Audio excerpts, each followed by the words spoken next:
Buen día, queridos colegas. Ahora vamos a hacer la ecografía del vaso. Bueno, dentro del examen abdominal, el vaso viene a ser uno de los órganos, entre comillas, más olvidados, dado que no le damos la importancia que tiene, ¿no? Cuando hacemos una ecografía abdominal, ya sea por dolor abdominal, por cólicos, sospecha de cálculos, tanto vesiculares como renales, al pobre vaso lo dejamos relegado al estudio, ¿no? Vemos que el vaso está ahí, medidas habituales, listo, punto.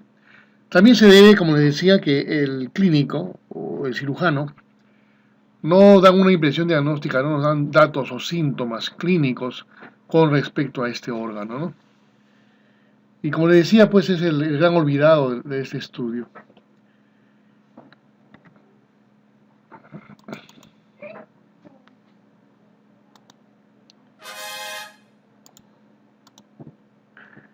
El vaso, pues, embriológicamente aparece en la quinta semana, como un engrosamiento localizado en el epitelio celómico del mesogastrio dorsal y cerca de su extremo craneal, ¿no? Su forma característica de una coma invertida se da ya de una parte inicial, como una apariencia lobulada precoz en el feto, ¿no? Y que se resolverá pues hasta el momento de su nacimiento. ¿Cuáles son las funciones del vaso? Tiene una función de hematopoiesis durante la vida fetal, una función del sistema inmunológico, como parte del sistema inmunológico, en producción de anticuerpos y linfocitos, como almacenamiento de los eritrocitos y también destrucción, y como fagocitosis, en remoción de las células sanguíneas viejas y patológicas. Complejos inmunes, partículas de materia del torrente sanguíneo.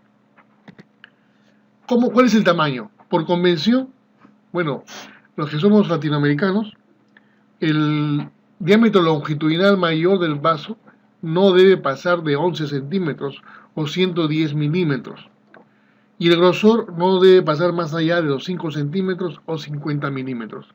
Su forma es pues semicircular o una semiluna, como un grano de café, y puede ser variable. Todo esto también depende de la constitución del paciente, ¿no? Su raza, si es grueso, delgado, obeso, todo eso confluye. No vamos a pensar pues, que un paciente pequeño de 1,50 m va a tener pues, un vaso de 12, 13 centímetros, ¿no? Pero una persona de 2 metros, de 1,80 m, 2 metros, es acorde a su tamaño. Otra cosa para ver también en forma subjetiva el vaso es que si el vaso parece que abrazara el riñón, eso subjetivamente podemos considerarlo como una esplenomegalia. ¿Cómo se explora el vaso? Bueno, el paciente en decúbito dorsal, de preferencia en ayunas, acuérdense de 6 a 8 horas de ayuno, y vamos con el traductor convexo a nivel del hipocondrio izquierdo. Se hace una revisión a nivel intercostal y el hipocondrio izquierdo, pues se puede usar como referencia la línea medio clavicular anterior o media, ¿no? Pero eso es variable según el tipo de paciente.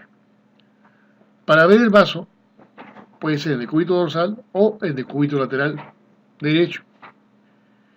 Y se trata de ver los dos polos, como está en la figura de la derecha, ver los polos y se mide así, ¿no? El diámetro longitudinal y el diámetro antero-posterior, que va hasta del borde superior hasta el ilio.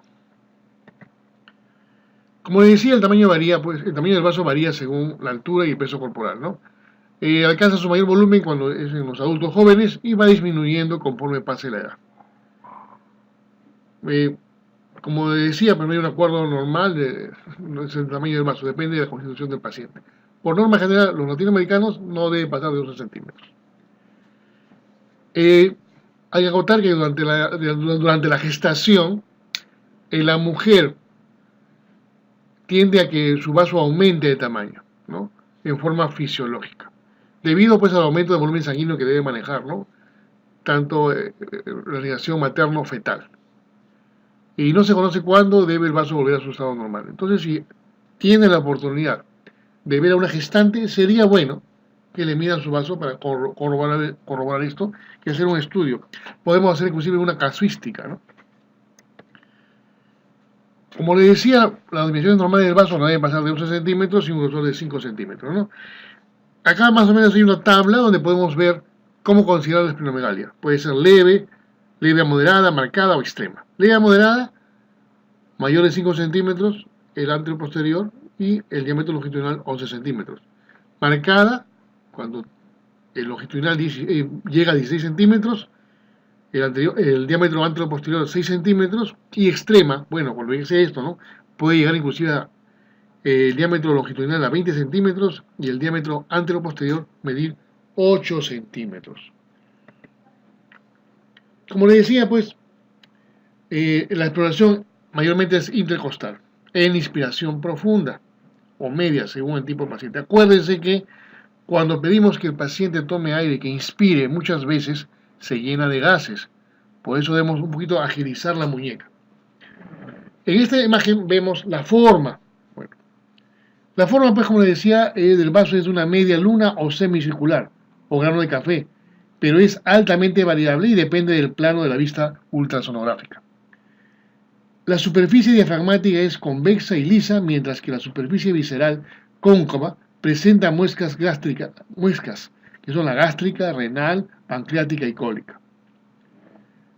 Los vestigios del desarrollo embrionario complejo del área embrionaria primordial en el mesogastrio dorsal también pueden encontrarse como muescas y tabiques sobre la superficie diafragmática.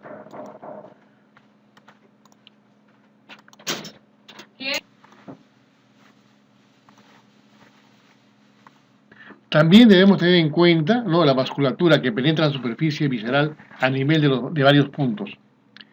Usualmente la vena esplénica tiene un diámetro de 0.5 centímetros y transcurre en línea recta a partir del hilio del vaso. Se han visualizado varicosidades y ejacudaduras a lo largo del recorrido de estos vasos. ¿Cómo es la textura sonográfica del vaso?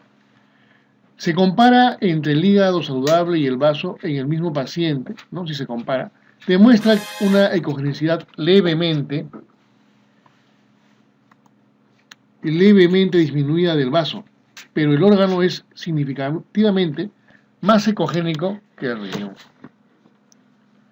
En estas imágenes, ¿qué vemos? En la imagen de la derecha, vemos la relación del vaso y el riñón, o una relación, se le conoce como una relación espleno-renal normal.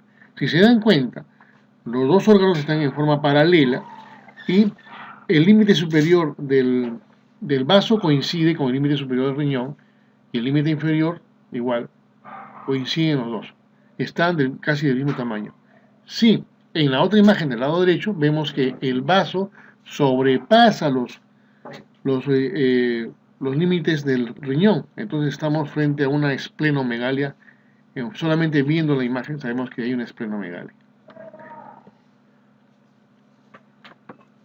En cuanto a la topografía, el vaso pues está situado principalmente en la región del hipocondrio izquierdo del abdomen y es un órgano casi completamente intraperitoneal. Su cara diafragmática convexa está relacionada ampliamente con la superficie abdominal del diafragma. La proyección posterior y lateral está dada por la 9ª a 12ª costilla.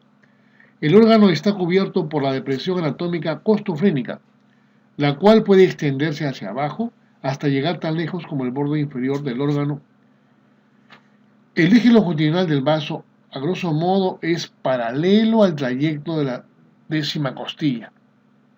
La cara anteromedial de la superficie plástica cóncava está en relación con la pared posterior del cuerpo gástrico, mientras que la superficie renal inferior colinda con el polo superior del riñón izquierdo.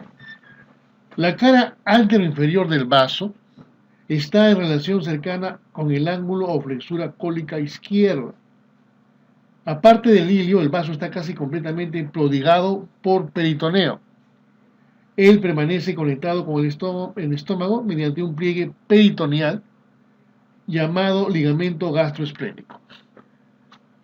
Aquí en la imagen de la derecha vemos las relaciones del vaso, ¿no?, y su relación o su esquema de cómo está situado en el abdomen. Aquí vemos cómo se debe apreciar el vaso. En la imagen del lado derecho vemos una línea intercostal lateral izquierda. Podemos determinar el diafragma como estas dos líneas hiperecogénicas paralelas, donde están las flechitas.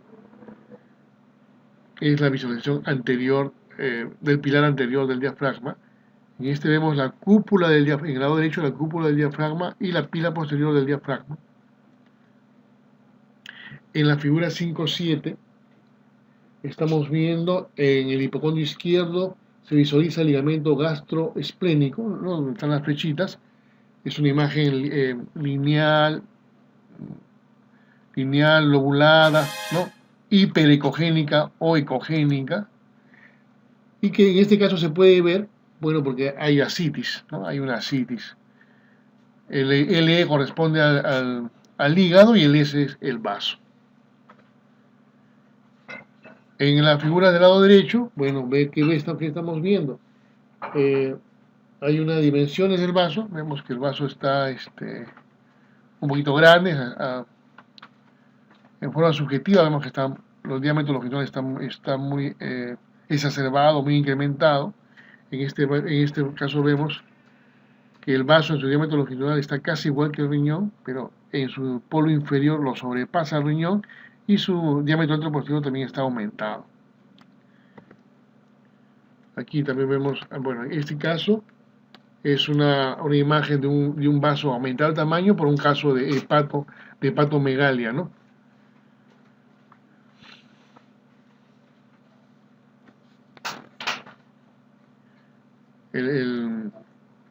Este es el vaso aumentado de tamaño, ¿no? Y el hígado está como un capuchón, ¿no? Como capucha del vaso. En cuanto a los vasos sanguíneos, usamos pues el Doppler, ¿no? Y la arteria esplénica se origina a partir del tronco celíaco y luego transcurre en línea recta a lo largo del margen superior del páncreas. Lo hacemos en este caso con Doppler y Power Doppler color y vemos cómo se pinta las arterias, ¿no? Vemos acá arterias subsegmentarias, arterias segmentarias y arteria iliar. Están los números, ¿no? El 1 sería las arterias segmentarias, el 2 arterias segmentarias y la 3 arteria iliar. Por eso, como les decía, es importante, si se van a poder comprar un ecógrafo, necesariamente tiene que ser con Doppler. Aquí vemos la arteria esplénica, solamente en blanco y negro. Con bastante frecuencia la arteria esplénica se despliega, ¿no? Un recorrido tortuoso. Aquí tenemos una arteria esplénica que transcurre a través del páncreas.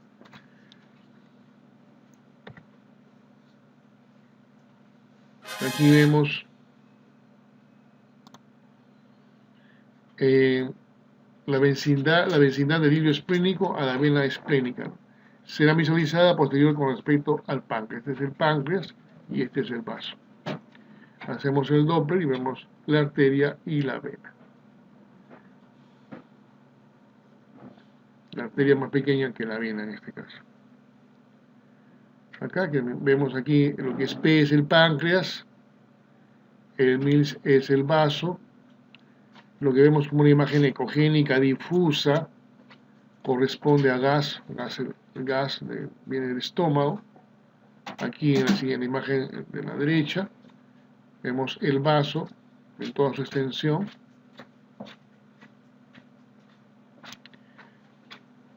Vemos pues que el vaso tiene una textura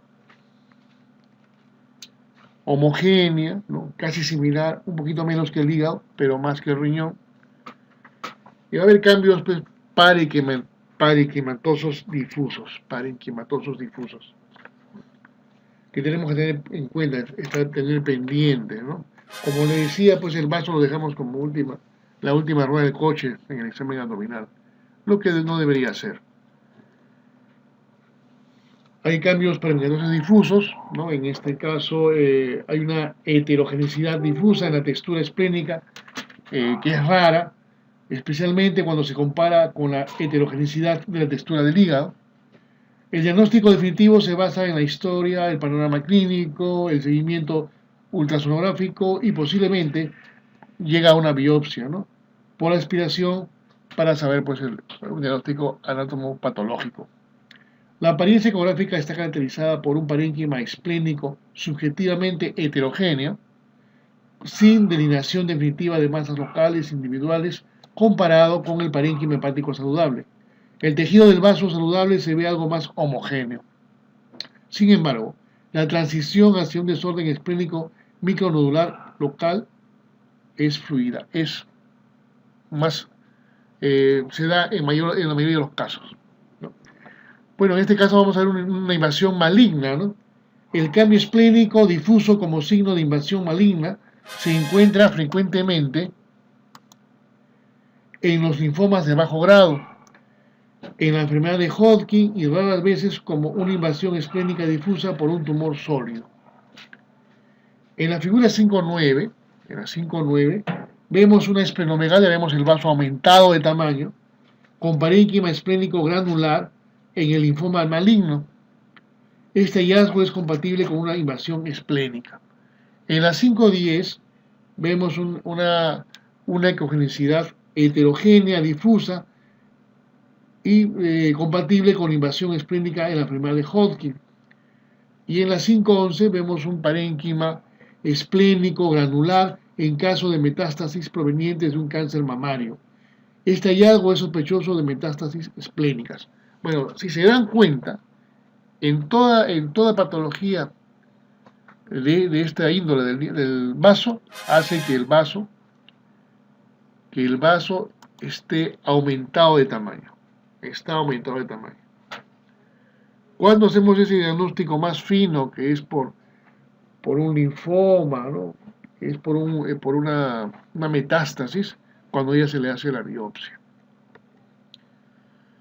También hay una heterogenicidad benigna, ¿no? Que se da en un grupo de enfermedades, como en este caso, enfermedades de colágeno, enfermedades granulomatosas, infección bacteriana, amiloidosis, obstrucción de la arteria esplénica, exposición al torotrás, hipertensión portal y hallazgo incidental en pacientes saludables, entre comillas.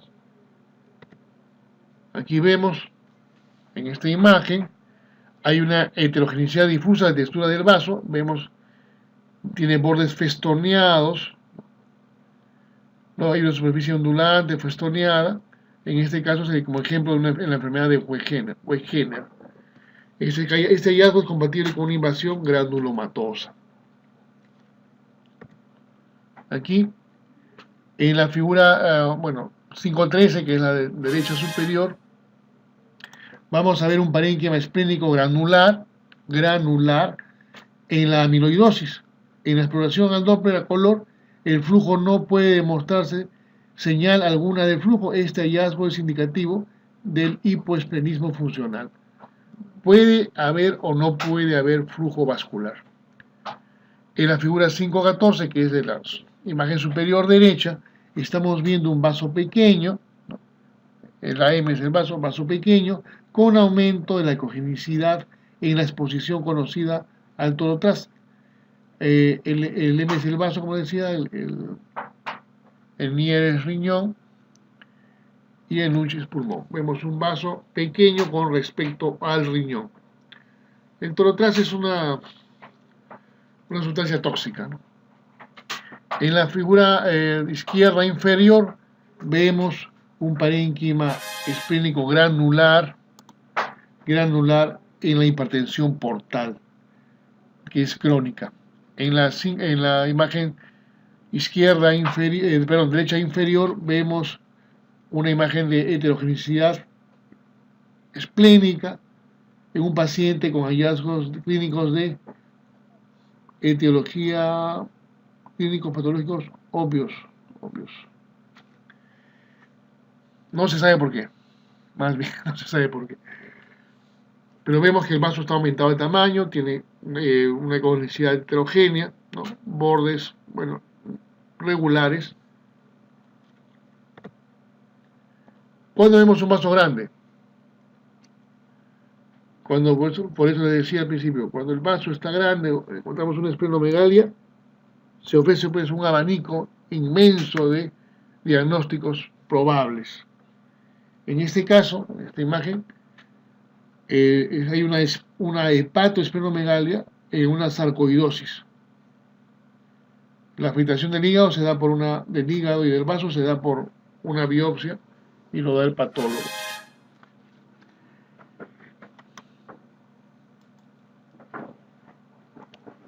Cualquier estudio ecográfico del vaso no es en sí mismo suficiente, ¿no?, para asignar la causa definitiva de la esplenomegalia. La severidad, aun cuando el tamaño del vaso puede variar ampliamente entre los pacientes con la misma enfermedad, la evaluación de las dimensiones del órgano puede arrojar algunas claves para el diagnóstico diferencial. La esplenomegalia leve a moderada se encuentra, por ejemplo, en las infecciones y enfermedades adenomatosas, en la hipertensión portal y en la leucemia aguda. La esplenomegalia severa es típica del linfoma maligno, la anemia hemolítica y en las enfermedades de almacenamiento y en las mononucleosis infecciosas. También puede ser en la leishmaniasis. La esplenomegalia extrema se ve con frecuencia en la mielofibrosis, en la leucemia mielocítica crónica terminal, en los linfomas malignos de bajo grado avanzado y en algunos casos en la ecografía puede ser que no sea determinante o capaz de determinar el tamaño del vaso, ¿no? ¿Qué quiere decir? Que un vaso aparentemente saludable, de tamaño normal, puede también tener estas patologías y pasar en forma desapercibida. También un vaso grande no quiere decir que tenga todas estas enfermedades ya descritas. Aquí vemos una lista de enfermedades de enfermedades que pueden causar una esplenomegalia, ¿no? Puede darse por una infección sistemática aguda y crónica, ¿no?, desórdenes de la circulación portal, desórdenes hemolíticos, enfermedad maligna sistémica, desórdenes inmunes y otras. En este caso, como ejemplo, vemos es un paciente de 40 años de edad con esferocitosis. Y vemos, frecuentemente está asociado con cálculos biliares de bilirrubina debido a la hemólisis crónica. Y vemos el vaso, pues esa es parte del riñón. Subjetivamente vemos que el vaso pues está extremadamente grande. Y si somos acuciosos vemos que el parénquima está un poquito nodular. En la infección, pueden haber infecciones virales o bacterianas y puede haber también muchas veces una esplenomegalia moderada y puede hacer que el parénquima se vea heterogéneo, levemente o moderadamente. En unos pocos pacientes, la mononucleosis infecciosa puede estar acompañada por esplenomegalia extrema, ¿no? A veces sí, a veces no. La resolución completa de este estado puede tardar meses. La hemorragia o la ruptura esplénica espontánea después de un trauma accidental inadecuado ha sido reportada en unos pocos casos, en su mayoría en presencia de vasos con volumen que aumentan rápidamente. Si tenemos la oportunidad de ver a un paciente o examinarlo varias veces, podemos seguir su curso. Si vemos que el vaso va creciendo día a día o cada 2 días, podemos pensar en esos tipos de enfermedades, o puede ser una causa infecciosa. Una esplenomegalia congestiva puede darse, pues, acarreado a una cirrosis hepática o una hipertensión portal. No se observará, pues, esplenomegalia en un 50 a 75% de casos. Las causas son, pues, congestión pasiva, ¿no?, o sea, disminución del flujo venoso portal, hipercirculación, influjo esplánico aumentado y factores esplénicos intrínsecos, como por ejemplo procesos autoinmunes. Aquí vemos una cirrosis hepática. Vemos un hígado ya con una hepatopatía crónica severa, heterogénea, ¿no? de bordes festoneados con presencia de ascitis, y vemos pues obviamente un vaso ya heterogéneo, bordes festoneados también, y aumentado de tamaño. Y podemos considerarlo como una esplenomegalia congestiva. También podemos ver una hipoplasia congénita de la vena porta. Vemos aquí presencia de varices esofágicas. Vemos la esplenomegalia congestiva. Si se dan cuenta, está aumentada de tamaño, también bordes con textura heterogénea, ¿no? Casi todas, en este caso, están aumentadas de tamaño. Aquí no podemos ver bien cómo está la vena porta. Si se acuerdan, en un gráfico anterior vemos que la vena porta era más grande, más gruesa que la arteria esplénica. Trombosis de la vena esplénica.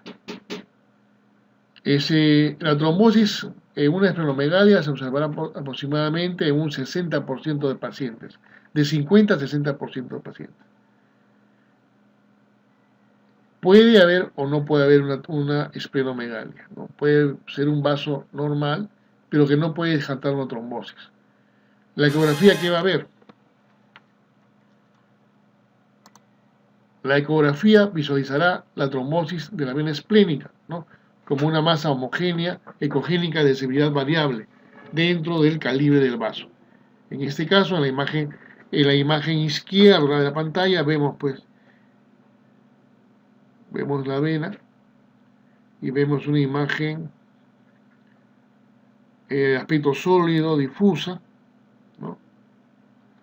Le aplicamos el Doppler y vemos pues que la señal solamente llega a un tope y está de donde hemos descrito la imagen, es el trombo, no pasa el flujo. Estamos frente a una trombosis parcial de la vena esplénica. Si se dan cuenta, también el vaso no tiene su ecogenicidad conservada, es heterogénea, el vaso está un poquito grande. Vamos a lo que es malignidad hematológica sistémica. Bueno, se deben pues a varios desórdenes, ¿no? En este caso, un desorden mieloproliferativo, puede haber un linfoma de alto grado, puede ser también un linfoma de bajo grado y en la enfermedad de Hodgkin. Como les decía, en todas, si se dan cuenta, la esplenomegalia es el signo diagnóstico principal en todos estos desórdenes, ¿no? Igual en el linfoma de alto grado, en el linfoma de bajo grado también, y en la enfermedad de Hodgkin. A veces solamente en que el vaso esté aumentado podemos sospechar en la enfermedad de Hodgkin. Aquí vemos en las imágenes, vemos un vaso aumentado. Si se dan cuenta, todos tienen el vaso aumentado de tamaño. La ecotextura es similar, es heterogénea. En la figura del lado derecho vemos pues una esplenomegalia extrema en el desorden mieloproliferativo. Miren, abraza el riñón. En la leucemia crónicas, leucemia mielocítica crónica, miren, también está aumentando de tamaño.